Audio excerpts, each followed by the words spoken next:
জুলাই আগস্টে ছাত্রদলের শতাধিক নেতাকর্মী হত্যা শিকার হয়েছে। জুলাই আগস্টে যারা আহত হয়েছে তাদের সকলের ট্রিটমেন্ট এই ড্যাবের চিকিৎসকরা ফ্রিতে করিয়েছে। আন্ডারগ্রাউন্ড রাজনীতি থেকে তারা বের হয়ে আসবে। গোপন সংগঠনের অনেক আমরা জানিই না যে কারা তাদের কর্মী। সবাই যেটা সন্দেহ করছে যে এদের অধিকাংশ ছাত্রলীগ করতো, যে অধিকাংশ হলো ছাত্রলীগের নেতাকর্মী ছিল।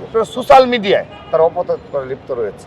ছাত্র রাজনীতি আলাদা কিছু বিষয় না, পড়াশোনার পাশাপাশি ছাত্র রাজনীতি করবে। 5 আগস্টের পর এই পর্যন্ত আমি আজকের দিন পর্যন্ত কোনো মধুর ক্যান্টিনে যাইনি। প্রিয় দর্শক, কালের কণ্ঠ এক্সক্লুসিভে আপনাদের স্বাগত জানাচ্ছি। আমি জাকারিয়া ইবনে ইউসুফ। আজকে আমাদের সঙ্গে যুক্ত আছেন বাংলাদেশ জাতীয়তাবাদী ছাত্র দলের সভাপতি রাকিবুল ইসলাম রাকিব।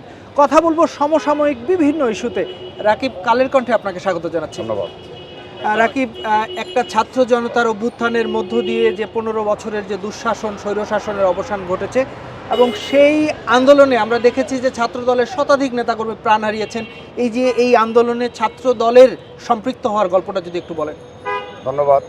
আন্দোলনের শুরু থেকে এটি আসলে সবাই অবগত রয়েছে এবং আমরা বারবারই অবগত করেছি। জুলাই আগস্টের জুন মাস থেকেই আমরা আনুষ্ঠানিকভাবে এই নয়াপল্টন কেন্দ্রীয় কার্যালয় থেকেই এবং সম্মুখভাগে আমরা মিছিল করার পরবর্তী বাস্তবতায় সমাবেশের মাধ্যমে আমরা আমাদের সেই অবস্থান স্পষ্ট করেছিলাম যে কোটা সংস্কারের যৌক্তিক সংস্কারটা চাই এবং সেই সাথে ছাত্রদলের আনুষ্ঠানিকভাবে দাবি ছিল যে এক দফা দাবি। যদিও কোটা সংস্কার আন্দোলনটি ধীরে ধীরে সেটি এক দফাতে রূপান্তরিত হয়েছে, কিন্তু আমরা কিন্তু শুরু থেকেই সেই এক দফায় ছিলাম। তো যা হোক, তো আমরা সেই জুন মাস থেকেই এই কোটা সংস্কারের আন্দোলন সূচনার লগ্নে ছাত্রদল অংশগ্রহণ করেছে এবং আমরা আনুষ্ঠানিকভাবে সমর্থন জানিয়েছি। তারপর জুলাই আগস্টে যখন ছাত্রলীগ প্রথম হামলা করলো, সেই হামলার পরে সবচেয়ে বড় মিছিল এখানেই আমরা করেছি এবং সর্ববৃহৎ ছাত্র সংগঠন হিসাবে আমরা সর্ববৃহৎ বিক্ষোভ মিছিলের মাধ্যমে পরবর্তী বিক্ষোভ সমাবেশের মাধ্যমে আমরা ঘোষণা দিয়েছিলাম যে এই কোটা সংস্কার আন্দোলন শুধুমাত্র কোটা সংস্কার আন্দোলনে সীমাবদ্ধ থাকলে চলবে না। এই খুনি হাসিনা, ফ্যাসিস্ট হাসিনা যতদিন থাকবে ততদিন কোনো অধিকার এই দেশে বাস্তবায়ন হবে না। সেই বাস্তবতা আমরা বারবার আহ্বান জানিয়েছি যে সেটি এক দফা দাবিতে রূপান্তরিত হতে হবে। তো যা হোক, পরবর্তী তাদেরই সুযোগ্য নেতৃত্বেই সেই এক দফা দাবি বাস্তবায়ন হয়েছে। আর এই কোটা সংস্কার এই সর্বশেষ জুলাই আগস্টে ছাত্রদলের শতাধিক নেতাকর্মী হত্যা শিকার হয়েছে এবং আপনার ছাত্র জনতাও প্রায় 2000-এর অধিক ছাত্র জনতা শহীদ হয়েছে।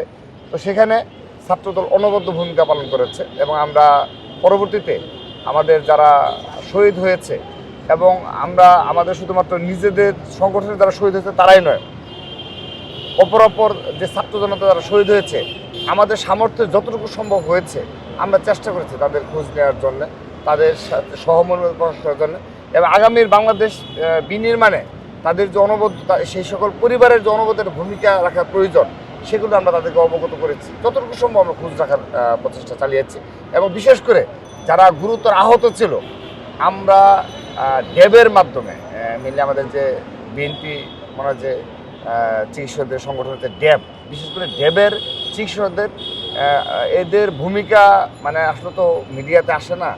এরা কি ধরনের ভূমিকা পালন করেছে সেগুলো যারা আহত হয়েছে তারা বিশেষ করে জানে। আমরা এমনও প্রায় শতাধিক শুধুমাত্র চোখের চিকিৎসা আমরা নিজেরা করিয়েছি, কল দিয়েছি যে ভাই এটা করে দিতে হবে, তারা সাথে সাথেই আমাদের রেসপন্স করেছে এবং তারা এই সবগুলো বিশেষ করে জুলাই আগস্টে যারা আহত হয়েছে তাদের সকলের ট্রিটমেন্ট এই ড্যাবের চিকিৎসকরা ফ্রিতে করিয়েছে। এক্ষেত্রে আমি বিশেষভাবে ধন্যবাদ জানাচ্ছি, কৃতজ্ঞতা জানাচ্ছি আমাদের বিএনপির ভারপ্রাপ্ত চেয়ারম্যান জনাব তারেক রহমান। আমরা যেহেতু বিএনপির সহযোগী সংগঠন, সেই হিসাবে আমরা যখনই তার কাছে সাহায্য সহযোগিতা চেয়েছি তিনি যতটুকু পেরেছেন তিনি সহযোগিতা করেছেন, পাশে দাঁড়িয়েছেন এবং বিশেষ করে চিকিৎসকদের তিনি বারবারই কল দিয়েছেন। শুধু তাই নয়, আমি আরেকটি বিষয় আপনাকে বলতে চাই এই বিষয়ে যে যখন গণস্বাস্থ্য হাসপাতালে এই নাহিদ আসিফরাও আহত অবস্থায় ছিল তখনও কিন্তু আমাদের ড্যাবের চিকিৎসকরা তাদের খোঁজ রাখার সার্বিক চেষ্টা করেছে। পরবর্তীতে এই বৈষম্যবিরোধী ছাত্র আন্দোলনের ব্যানারে যারা ছিল, বেসরকারি বিশ্ববিদ্যালয়ের যারা আহত হয়েছে ওই সকল হাসপাতালগুলোতে ব্যাপকভাবে অংশগ্রহণ করেছে। এক্ষেত্রে আমরা সরাসরি বিএনপি ভারপ্রাপ্ত চেয়ারম্যান জনাব তারেক রহমানের সহযোগিতা পেয়েছি, সর্বাত্মক সহযোগিতা পেয়েছি। যদিও এগুলো মিডিয়াতে আমরাও বলি না কিংবা মিডিয়া এগুলো নিয়ে কোনো স্টোরি করা হয় না। তো ধন্যবাদ। রাকিব, আরেকটি বিষয় আমরা যেটা জেনেছি যে বা বিভিন্ন অপরাপর যে ছাত্র সংগঠনগুলো রয়েছে তারা বলছে যে তাদেরকে তারেক রহমান বিভিন্ন সময় আপনাদের ভারপ্রাপ্ত চেয়ারম্যান ফোন করেছেন, আপনাদের প্রতিও তার কি নির্দেশনা ছিল? ধন্যবাদ। আমরা আমাদেরকে তিনি শুধু আমাদেরকে না, শুধুমাত্র ছাত্রদলকে নয়, যখন এই আন্দোলনটা কোটা সংস্কার থেকে এক দফা রূপান্তরিত হলো, বিশেষ করে 16ই জুলাইয়ের পর থেকে এই ঢাকা মহানগর বিএনপি সহ সারা দেশের বিএনপির সকল নেতাকর্মী আমাদের সাথে যোগাযোগ করেছে এবং আমরা কিন্তু এই বৈষম্যবিরোধী ছাত্র আন্দোলনের ব্যানারে যারা নেতৃত্বে ছিল তাদেরকে অবহিত করেছি এবং তারাও আমাদের কাছে জানতে চেয়েছে, বিশেষ করে সমন্বয়করা, যে ভাই এই আন্দোলনকে আমরা চালিয়ে নিতে পারবো কি না, তো সেক্ষেত্রে বিএনপির স্ট্যান্ড কি, কিংবা আপনাদের হাইকমান্ড কি বলছে, কিংবা বিএনপি ভারপ্রাপ্ত চেয়ারম্যান জনাব তারেক রহমান কি বলছেন। তারা অবশ্য মহাসচিব স্যার বরাবর যোগাযোগ করেছে, আমার কাছে যত তথ্য রয়েছে মির্জা ফখরুল ইসলাম আলমগীর স্যারের সাথেও তারা যোগাযোগ করেছে বিভিন্ন মাধ্যমে।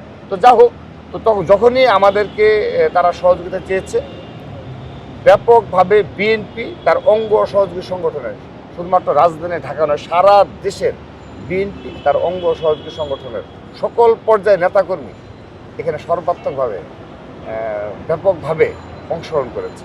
তো সে কারণে আমরা আলাদাভাবে বিএনপির কৃতিত্বের দাবি করে না, যদিও বিএনপি তার অঙ্গ সহযোগী সংগঠনের প্রায় 4.5 শতাধিক নেতাকর্মী শহীদ হয়েছে।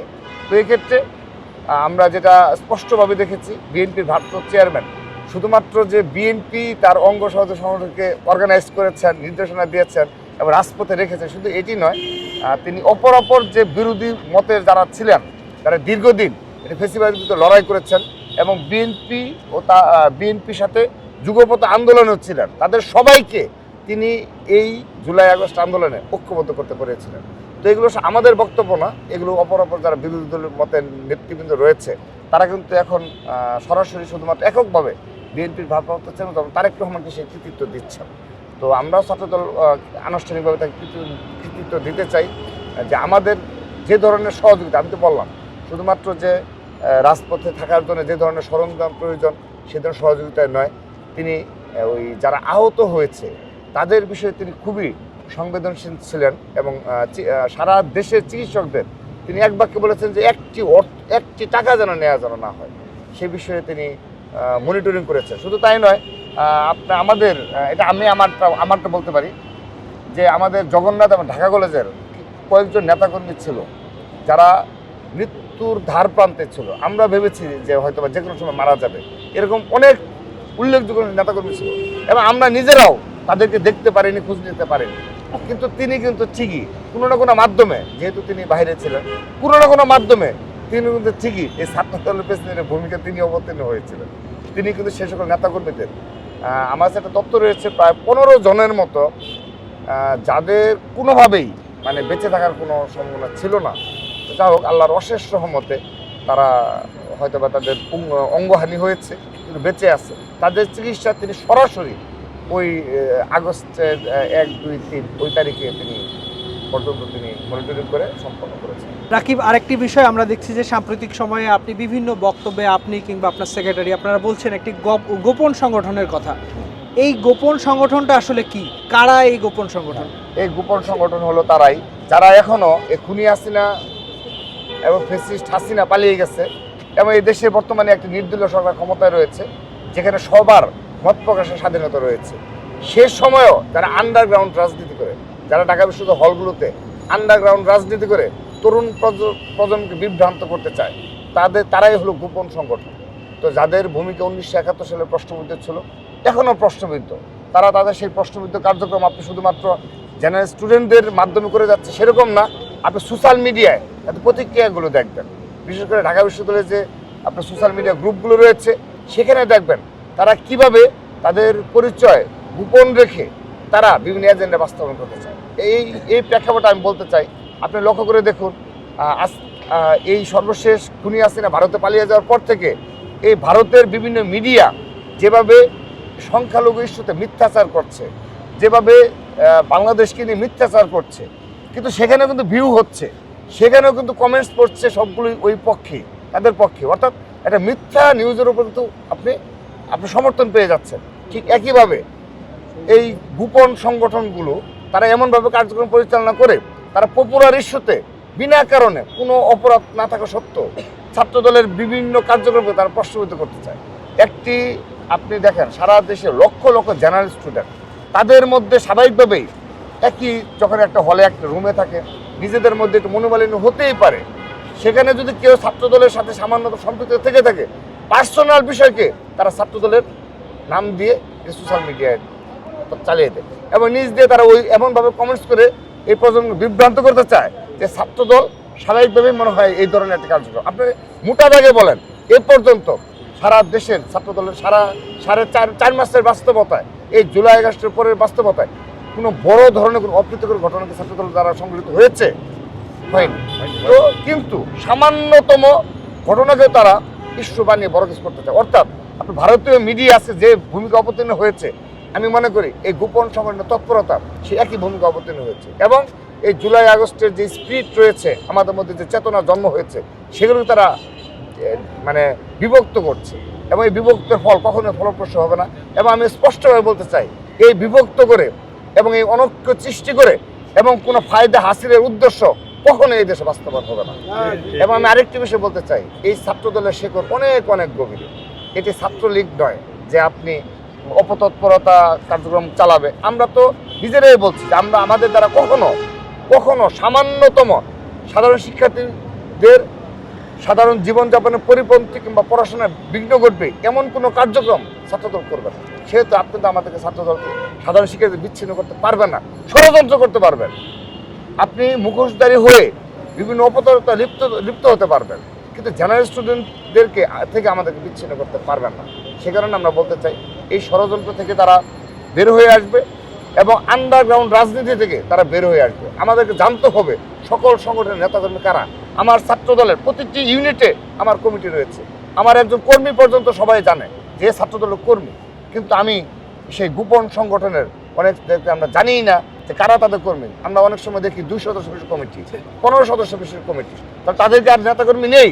তারা কি এখন এখানে একটা সবাই যেটা সন্দেহ করছে যে এদের অধিকাংশ ছাত্রলীগ করতো, এটি একটা বিষয়। এই কারণে হয়তো তারা ওপেন হতে পারছে না যে অধিকাংশ হলো ছাত্রলীগের নেতাকর্মী ছিল, এখন তাদের ব্যানারে গিয়ে আশ্রয় নিয়ে ছাত্র রাজনীতি কলুষিত করছে এবং এই বিভিন্নভাবে মিডিয়া, বিশেষ করে সোশ্যাল মিডিয়ায় তারা অপতৎপরে লিপ্ত রয়েছে। সেই কারণে আমি আহ্বান জানাবো, গোপন আন্ডারগ্রাউন্ড রাজনীতি বাদ দিয়ে আমাদের কাতারে আসুন, ওপেন হয়ে আপনাদের নিজের সংগঠনের লক্ষ্য উদ্দেশ্য থাকবে, সেই লক্ষ্য উদ্দেশ্য নিয়ে জেনারেল স্টুডেন্ট আপনাদেরকে ভালোবাসবে এবং সেই অনুযায়ী এই দেশের ছাত্র রাজনীতি পরিচালিত হবে। দুইটা বিষয় তুলে ধরতে চাই। একটি হচ্ছে যে গতকালকে যে আপনাদের মিটিং হয়েছে ছাত্র সংগঠনগুলোর নেতৃবৃন্দের সঙ্গে, সেখানে আমরা দেখেছি যে ছাত্র শিবিরকে ডাকা হয়নি। চট্টগ্রাম বিশ্ববিদ্যালয়ে একটি ঘটনা ঘটেছে, সেখানেও একটি বৈঠকে ছাত্র দল এবং ছাত্র ইউনিয়নের নেতারা যোগ দেননি শিবির থাকায়। আবার জাহাঙ্গীরনগর বিশ্ববিদ্যালয়েও শিবিরের নেতাকর্মীর উপস্থিতির ঘটনায় বাম সংগঠনগুলো সহ ছাত্রদল প্রতিবাদ জানিয়েছে। এর অর্থ কি আসলে, যে শিবিরের সাথে কি ছাত্রদলের একটা কোনো গ্যাপ তৈরি হচ্ছে কিনা, বা আপনারা আসলে এই বিষয়টিকে আপনি কিভাবে ব্যাখ্যা করবেন? তারা প্রতিষ্ঠিত ছাত্র সংগঠন রয়েছে, যাদের দীর্ঘদিনের এই দেশের ছাত্র রাজনীতিতে ভূমিকা রয়েছে, অবদান রয়েছে, তো তাদের একটা প্রেশার রয়েছে, তাদের একটা ঐক্যমত্য রয়েছে এই শিবিরের বিষয়ে, ছাত্র শিবিরের বিষয়ে, ইসলামিক ছাত্র শিবিরের বিষয়ে, যে তারা যেন আন্ডারগ্রাউন্ড রাজনীতিতে তারা যেন বের হয়ে আসে। কারণ তাদের নেতাকর্মীরা কেউ চেনে না, তো তারা কারা? তারা কি ছাত্রলীগের সাথে কোনো সম্পৃক্ত, নাকি হিজবুত তাহরির সাথে, নাকি এই রাষ্ট্রবিরোধী কোনো সম্পৃক্ততা রয়েছে, নাকি কোনো গোয়েন্দা সংস্থার কোনো কাজ করছে কিনা, এরকম অনেকগুলো সন্দেহ এই অপর ছাত্র সংগঠন করছে এবং এগুলো আমাদের নিকট তারা প্রকাশ করছে যে কেন এই মুহূর্তে জনগণ খুনি আসছে না নি, তারা কেন প্রকাশ্য রাজনীতি, তাদের নেতাকর্মীদের কেউ চিনে না।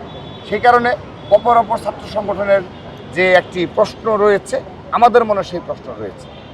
সেই কারণে আমরা তাদের বিষয়ে অবশ্যই রয়েছে এবং যদি আপনি 1971 সালে ভূমিকা বলেন, সেগুলো হয়তো বা তারা জাতির সাথে ক্লিয়ার করবে, সেগুলো তারা আমাদের একক কোনো বিষয় না। জাতি যতদিন পর্যন্ত ক্ষমা না করবে ততদিন তারা ক্ষমা পাবে না।